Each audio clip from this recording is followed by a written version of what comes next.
Hello student, welcome back to our channel college lectures. This is Ankit. आज मैं आपके लिए लेके आया हूँ जो वीडियो वो है रिलेटेड सिलेबस से। देखिए, काफ़ी टाइम से मैं अपडेट नहीं था यूट्यूब पर, मैं वीडियोस नहीं बना पा रहा था कुछ पर्सनल प्रॉब्लम की वजह से।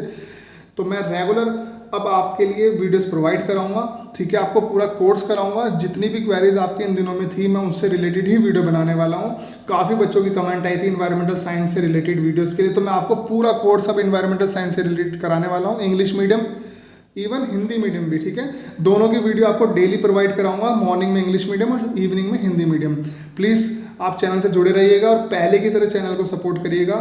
ठीक है ना, आपकी सपोर्ट की मेरे को बहुत ज़्यादा ज़रूरत है। और इन्वायरमेंटल स्टडीज़ या इन्वायरमेंटल साइंस से रिलेटेड मैं ये वीडियो लाया हूँ आपके लिए, थ्योरी इनटू प्रैक्टिस 1। ये लेक्चर नंबर 1 है।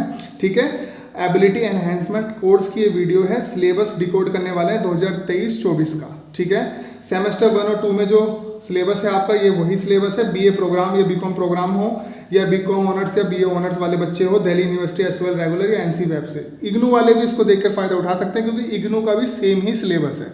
ठीक है, तो वो भी हमारी वीडियोज़ को देख के फ़ायदा उठा सकते हैं। शुरू करते हैं। देखिए, जो आपके सिलेबस में जो काफ़ी चेंजेस हुए हैं उसके अकॉर्डिंग जो सबसे पहला चैप्टर है वो है इंट्रोडक्शन टू एनवायरमेंटल स्टडीज़। ठीक है, इसमें आपको इंट्रोडक्शन दिया जाएगा एनवायरमेंटल स्टडीज़ से रिलेटेड कि किस तरह से आपको एनवायरमेंटल स्टडीज़ करनी चाहिए, क्यों करनी चाहिए, इसकी क्या बेनिफिट है, आप इससे क्या बेनिफिट उठा सकते हैं, आप भविष्य में अपने एनवायरनमेंट को कैसे बचा सकते हैं, इसके बारे में पूरी वीडियो है। दूसरा चैप्टर है इकोसिस्टम के बारे में। ठीक है, ये आपने क्लास 10 में भी पढ़ा होगा इकोसिस्टम के बारे में, स्ट्रक्चर ऑफ इकोसिस्टम। इकोसिस्टम का स्ट्रक्चर कैसे होता है, कैसे काम करता है। तीसरा चैप्टर है फंक्शन ऑफ इकोसिस्टम, यानी इसके फंक्शन क्या हैं, किस तरह से परफॉर्म करते हैं, किस तरह से एक दूसरे से चीज़ें जुड़ी होती हैं। फोर्थ चैप्टर है इकोसिस्टम के बारे में ही, लेकिन यहाँ पर है टाइप्स ऑफ इकोसिस्टम। इकोसिस्टम के टाइप्स क्या हैं, इकोसिस्टम सर्विसेज कैसे होती हैं, ये सब। पांचवा चैप्टर आप पढ़ेंगे नेचुरल रिसोर्सेज के बारे में।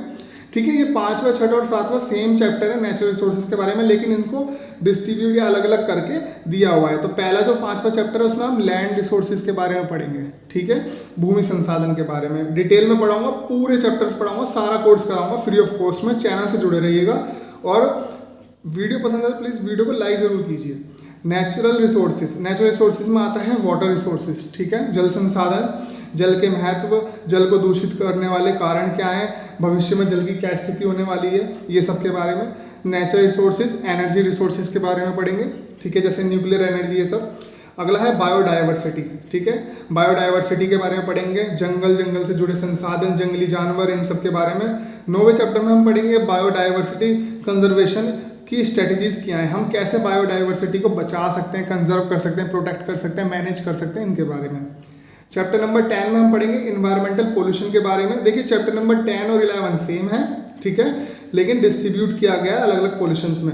इन्वायरमेंटल पोल्यूशन जो है, एयर पोल्यूशन के बारे में पढ़ेंगे, नॉइस पोल्यूशन और न्यूक्लियर पोल्यूशन। जैसे मैंने आपको बताया, पर्यावरण में जो न्यूक्लियर शक्ति बनने की जो होड़ लगी हुई है हमारी दुनिया में, तो उससे बहुत ज़्यादा पोल्यूशन होता है क्रिएट, तो इसकी वजह से हम इस पोल्यूशन के बारे में पढ़ेंगे। अगला है 11th में इन्वायरमेंटल पोल्यूशन। इसमें water pollution, thermal pollution, soil और केस स्टडीज़ पढ़ेंगे, बहुत इंपॉर्टेंट है। रेगुलर इसमें से क्वेश्चन जरूर आता है इस चैप्टर में से।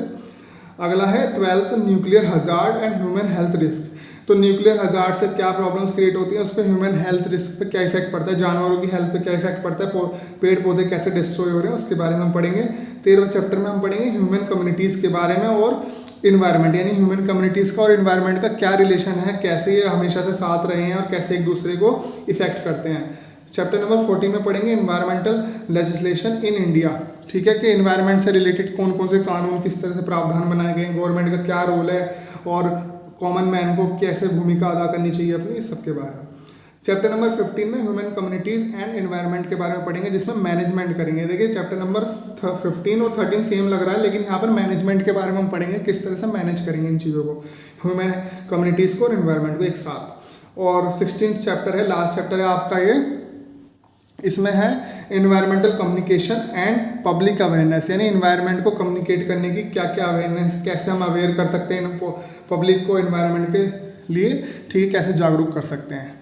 तो आई होप आपको समझ आ गया होगा पूरा सिलेबस, आप इसका स्क्रीनशॉट ले सकते हैं। अकॉर्डिंग टू सिलेबस ही मैं आपको पढ़ाने वाला हूँ, बिल्कुल सेम चैप्टर वाइज। ठीक है, कुछ वीडियोस अपलोड हो चुकी हैं, लेकिन मैंने स्टार्टिंग से, बिल्कुल शुरू से ही ये लेक्चर नंबर वन शुरू किया है ताकि हमें कोई कन्फ्यूज़न ना हो। अकॉर्डिंग टू सिलेबस हम चलने वाले हैं। विद इन 1 मंथ मैं आपको पूरा कोर्स करा दूंगा। आई होप वीडियो आपको पसंद आई हो। प्लीज़ वीडियो को लाइक ज़रूर कीजिए क्योंकि आपके लाइक से ही हमें सपोर्ट मिलता है बहुत ज़्यादा। और जो बच्चे नए हैं चैनल पर, पहली बार विजिट कर रहे हैं, मैं उनको बता दूं कि मैं अपने चैनल पर सभी सब्जेक्ट से कोर्स कराता हूं रिलेटेड, जैसे Hindi, English, political science, globalization, education, environmental science, सभी से रिलेटेड आपको वीडियो मिलेगी। लेकिन पहले मैं आपको इन्वायरमेंटल साइंस का कोर्स कंप्लीट करा रहा हूँ, ठीक है। और जल्द ही मैं नई वीडियो के साथ आपसे फिर मिलता हूँ। तब तक के लिए बाय बाय।